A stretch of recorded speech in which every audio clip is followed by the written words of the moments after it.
As you'll see in the video that I've included in this section from Matt Cutts, the head of Google's web spam team, he's going to talk about duplicate content. And this is exactly what it sounds like. If you're not familiar with the term, it's just 2 pages or more than 2 pages on your site that have more or less the same material on them.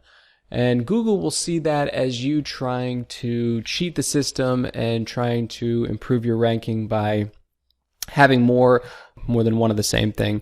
And as he'll say in the video, it's not as serious as a lot of people would tell you, but it can be a problem and it can get you penalized by Google if you do it to an extreme.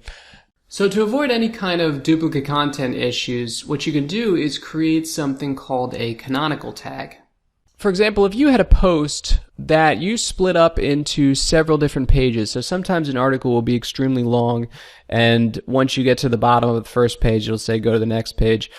But then there'll also be, say, a printer-friendly version, which would be the entire article on one page.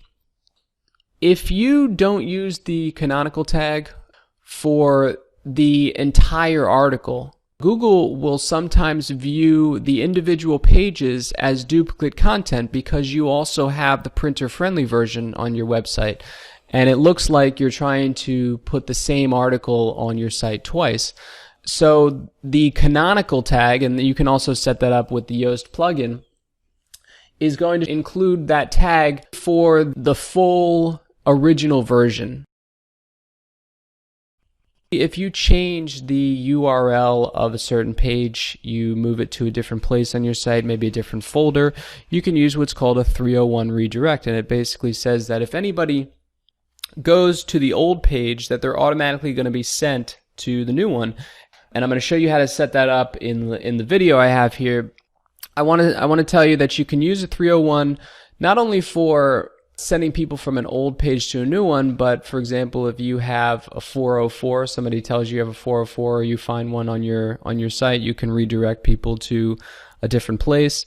You can also use it, for example, if somebody can type in yoursite.com and your website shows up, and they can also type in www.yoursite.com and the same stuff shows up, that could be viewed by Google as duplicate content. So you would want to redirect the yoursite.com to the www version. You can also use it if you ran a contest and that contest is no longer live, meaning the contest ended, and you want to send people who happen to find that page to something else, maybe a new contest you're running, or maybe just back to the home page. So right after you watch the video below from Matt Cutts, I'm going to show you how to set up the canonical tag and a 301 redirect with the Yoast plugin.